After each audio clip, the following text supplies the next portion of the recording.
Alright, in this video we're going to change the oil. However, this is really not about draining out the old oil, replacing the filter, and putting in new. You see, I have 257 days and 8,723 miles left on this oil change. So why am I changing it early? Well, first of all, changing oil early never hurts, even though I'm real cheap and I like to run it to the last minute or whatever. It's because the viscosity has changed, and that is really what this video is about. It's about informing you that Volvo, BMW, Audi, and Volkswagen all have changed their viscosity requirements for four-cylinder engines, and I'll go into that.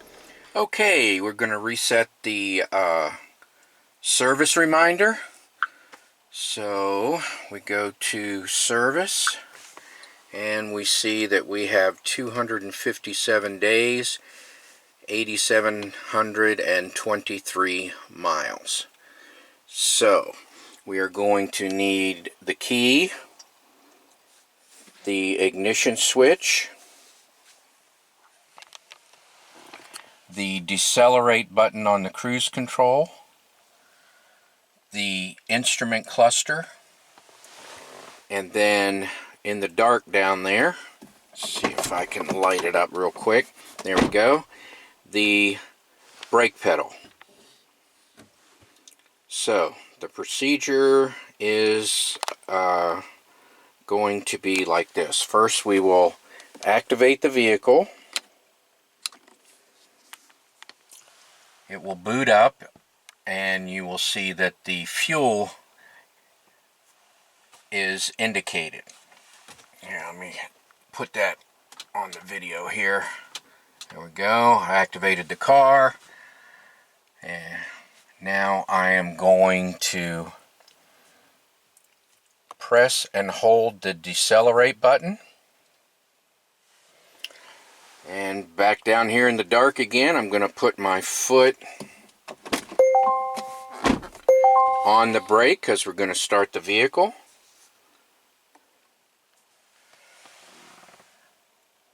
Then I'm going to turn the button, the start button, to start the engine.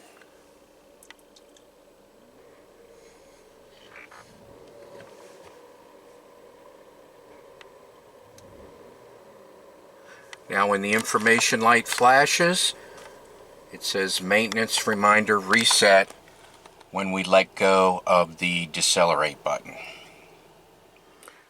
Alright, let's pop the hood. Alright, let's get the hood open. There's a release right here. And the hood should go all the way up into the maintenance position without an issue.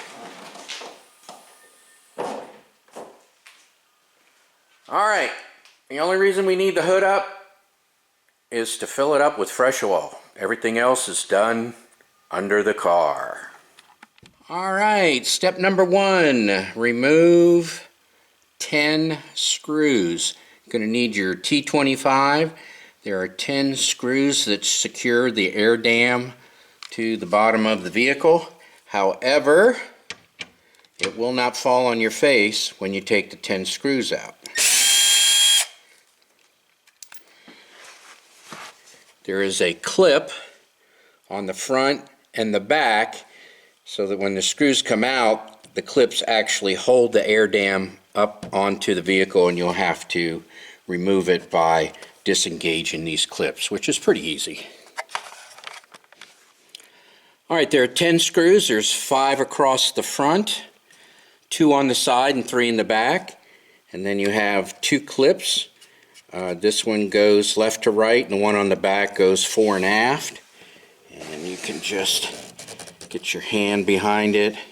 You can also squeeze it push the smaller end underneath the larger end, and it'll just disengage.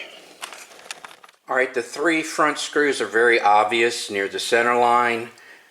I call these front screws, it's recessed, so what you have is you have that screw up in this recess here. So you might miss it, you might see these rivets. So there's that. Then the 2 on the side, and then the 3 in the back, and then here is the clip that holds it on when all the screws are out. Now I generally do an inspection. I'm looking for evidence of rodents. That's really all I care about. I clean it up. This side always seems to be dirty for some reason. This is the driver's side, or the left side. I don't know why, but I always find a little bit of dirt there. So I'll clean that up, and it'll be clean, and I'll look at it again next time. Alright, next I like to prep the pan. This is air escape. I'll open up the catch areas and position the oil pan underneath the drain plug.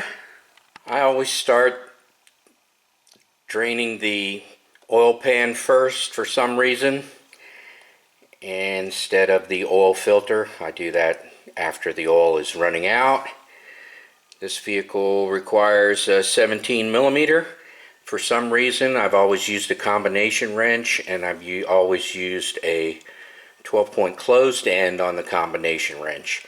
I don't use one of those ratchety ones, even though I know I put the plug on there and it's not like super tight, can't get it off tight.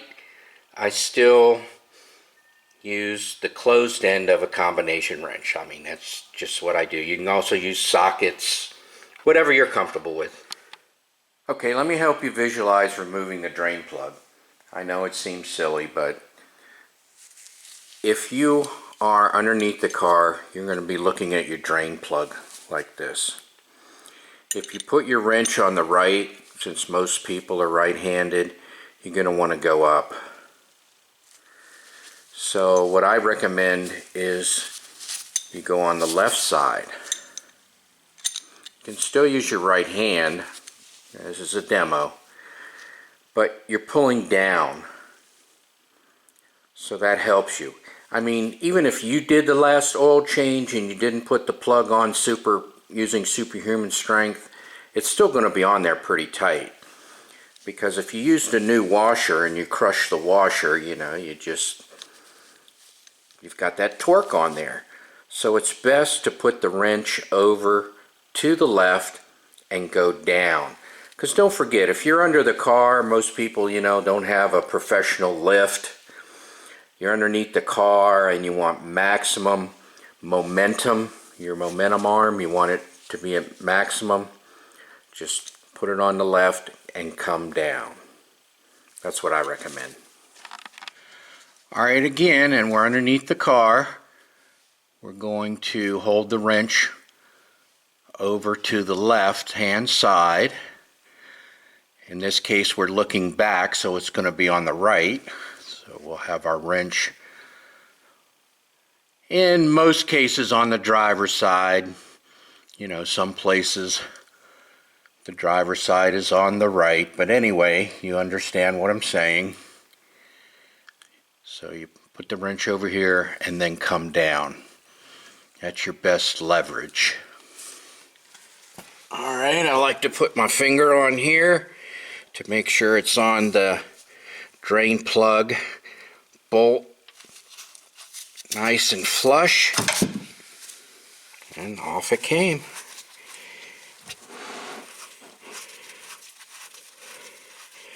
Just a continuous pressure. Now I know there was that jolt when it actually broke loose, but I was just gradually putting more and more pressure on it. I wasn't beating it with a hammer or otherwise. messing with it somehow. Just gradual pressure, more and more and more pressure. And it popped right off. And I wear gloves because it's probably going to drip on your hands before the plug comes out. And out we go.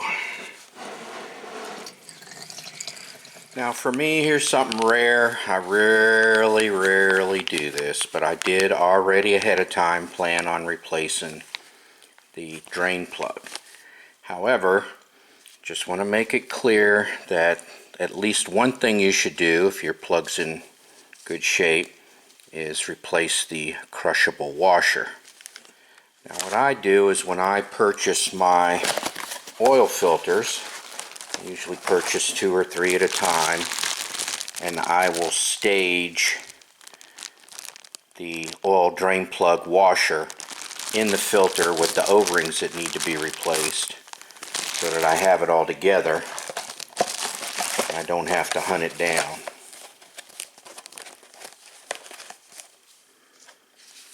So this isn't too bad. I see a few dings on it.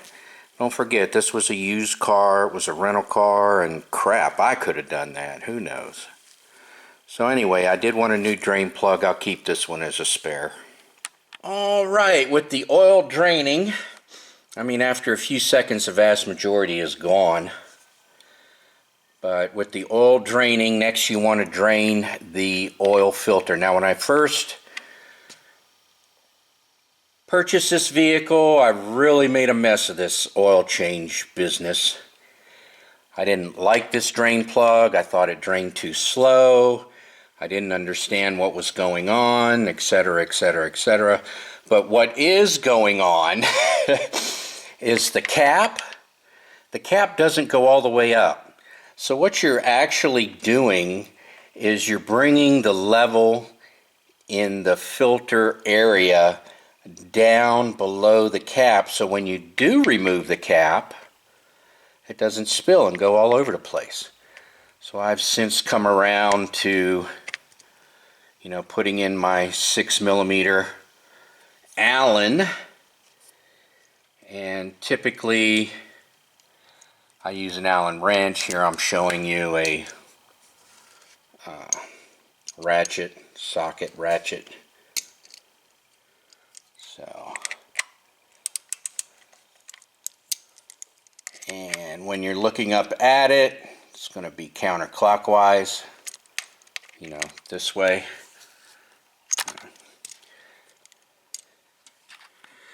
Alright, I like to use these long catch pans.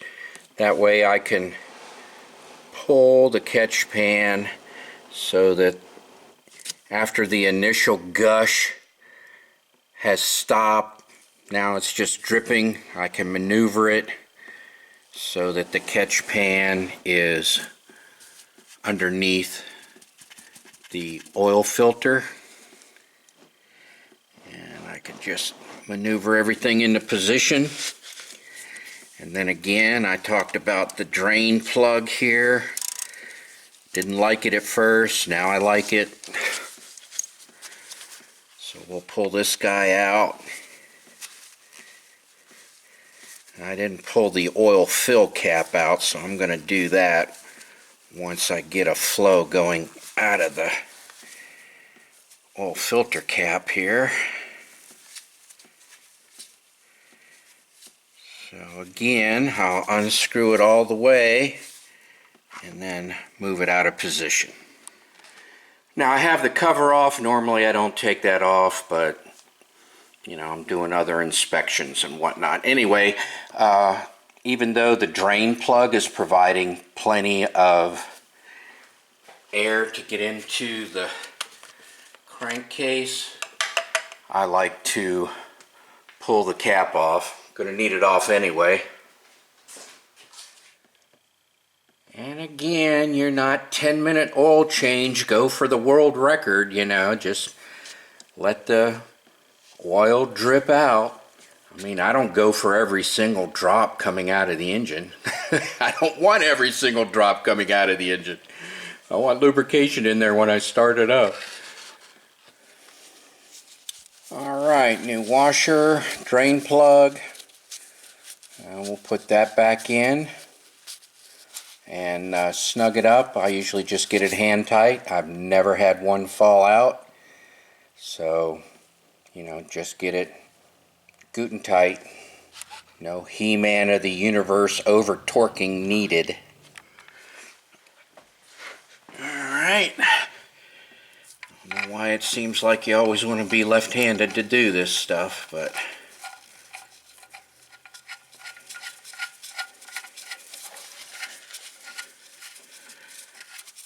alright, and for tightening we're going to the driver's side in my case, or up to the left side, which is my right, you know, left side of the car, right side as we're looking at it. That's it. Next, I'll put the plug back in before I take the cap off, just to keep my tool clean. Alright, we'll change the O-ring. I mean, they give you a new one with the filter, so why not use it? I mean, what, are you saving it for some big huge project you got going on?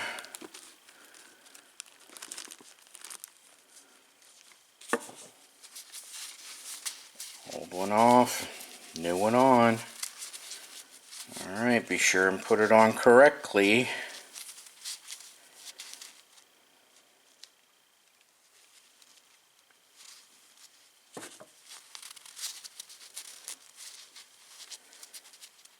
In the groove.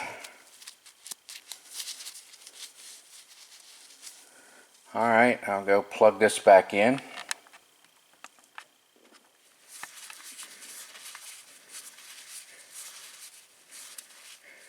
Feel the O-ring getting started.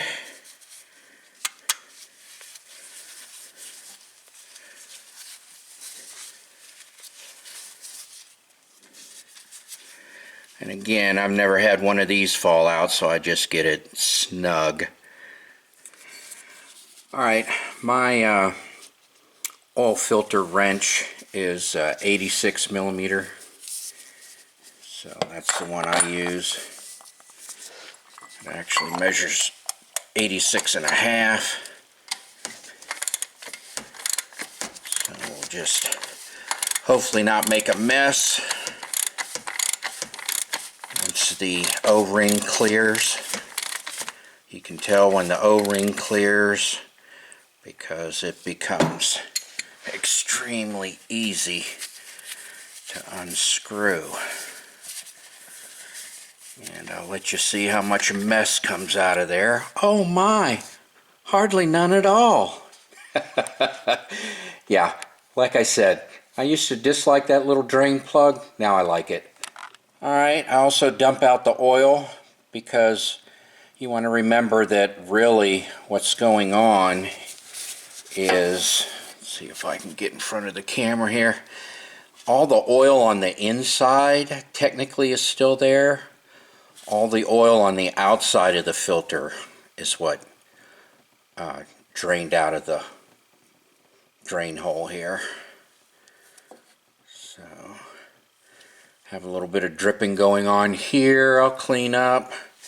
I'll wipe around the O-ring sealing area. So, just take the old filter out and I'll clean up the cap, replace the O-ring. Alright, before I even go in and clean up all the threads, I'm going to go ahead and remove the O-ring. So I did a whole video on Toyota's oil filter cap. They had tons of features on there. I mean, it was insane. This one does not. The area that the O-ring lives in is solid top and bottom. They only have two tabs on the lip here, 180 degrees apart, one here and one here to help guide you that it's in the wrong place. And then the threads do come really close to the edge to try and keep you from putting the O-ring in the wrong place. But anyway, just rides in there. Okay, I cleaned up the outside, not so much the inside, not worried about it. I mean, I inspected it, but I, didn't stick the rag in there per se. We will put on our new O-ring. I mean, there's been times where I didn't change them, but anymore it's like, what the heck, they give you a new one, why not change it? So, okay, oil filter, part number 321400029. 321400029. Oh, look, they sent it to my business address. How nice. Okay, oil filter. Now, you would have to be a complete idiot to put this thing in wrong, but first of all, it will not go in incorrectly. These little tabs on there. So, however, even if you cut those off, even if you snip those off and stick it in wrong, it will not screw in all the way. It won't seal because it'll stick up too far. So you put it in the only way it'll go in, snap it in place, all good, locked in place, wonderful, wonderful, ready for reinstallation. Alright, another reason to put in the new O-ring is that it is not crushed, and that means that thickness is bulging out of there and will help seal it up in this smooth area here. And then when I do screw it in, I only screw it in until the plastic makes contact with the metal. I put, for all practical purposes, 0 torque value. Just kind of when it stops, I stop. That's it.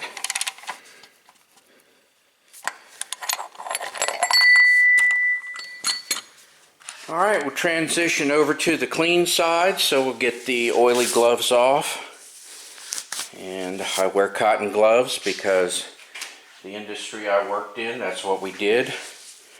Sometimes we wore double gloves, but, well, we always wore double gloves. But anyway, it's easier to get these nitrile gloves on and off when you're wearing cotton gloves. Also, any sweat or anything is in the cotton gloves. My hands are wet now, but the glove still goes on nice and smooth. You're not fighting it. So now I have clean gloves.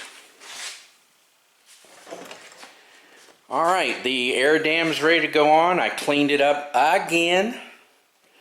Alright, so next time I change the oil, I'll look again, mainly on this side. It could be, it's a rent-a-car, and I'm constantly cleaning and getting it up to speed, to where I want it to be. So, could be just debris over time as I clean things up. I really didn't see anything wrong, but it's nice and clean. I'll look at it next time. Alright, 10 screws, and don't forget 2 of them go in here, which is difficult to see when you're underneath the vehicle. Taking this out, especially for the first time, it's up in this cavity. So that is that. There's 10 of them. So to reinstall it, you just click in the front and the back, and then it'll hang there in place, and then you can put in all your screws. Don't over tighten.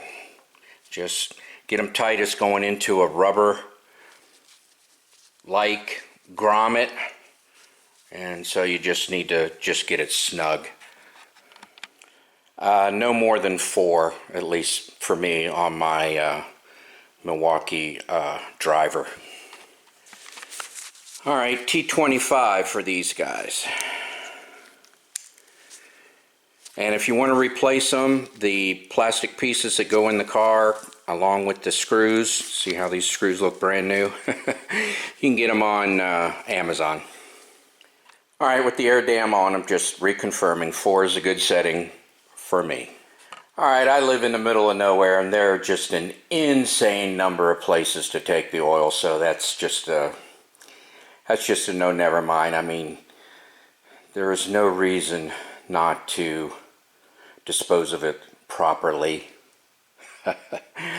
And if you run into a grumpy old man when you go to the gas station or whatever to have him take your used oil, they're required to take it by law. There should be 10,000 other places to take it if you don't want to go there again. So, you know, one of those things that goes without saying, but I said it anyway. Alright, I actually bought one of these flexible draining tools. That's what they call it.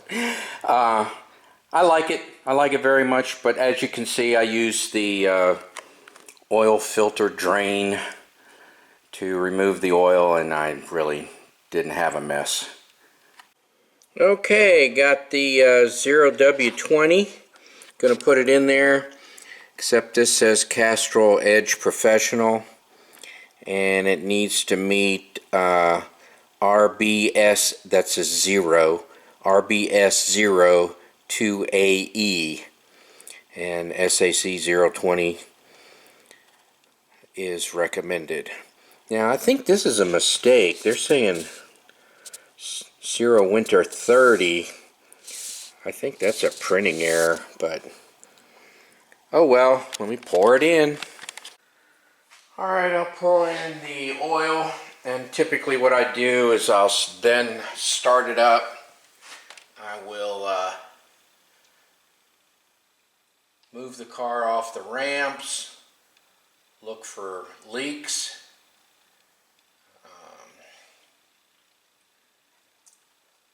check for leaks. There's no dipstick on this car, so I'll check the level.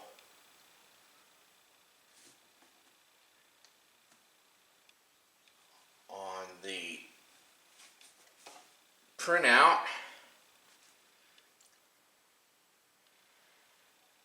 And then I'll make sure I get the Castrol EDGE Professional V for the next fill up. And it turns out that I had to go to Rocky Mountain European to get that oil. I just couldn't find it anywhere. I found some Castrol EDGE extended in the gold bottle at a local auto parts store that met the specifications, but all of the EDGE brands that they had, the EDGE extended in the black bottle, and the EDGE and EDGE extended in the gold bottle, all of those did not have the specifications that I needed. But like I said, I did find one that did. So anyway, fun stuff. Alright, funnel out, cap on. Let me show you how to put that cover on. It's pretty cool. So the cover goes on. You don't need to really take it off. Just put it over the oil fill cap and just push. 2, 3, 4. That's it. Alright, let's fire this thing up.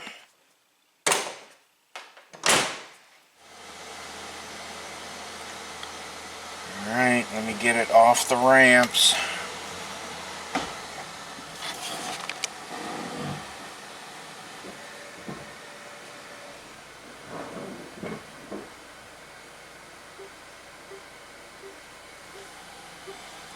Alright, we're off the ramps. Seem to be okay. Let me put it in park.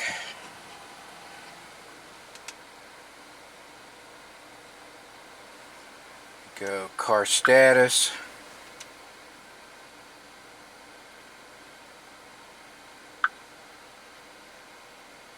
Oh yeah, I already reset the service. Oil level is just on the other side of max. Could probably use a few drops more. I only put 5 quarts in. I think it holds 5.9. So I might splash just a little bit more in there and we'll be done.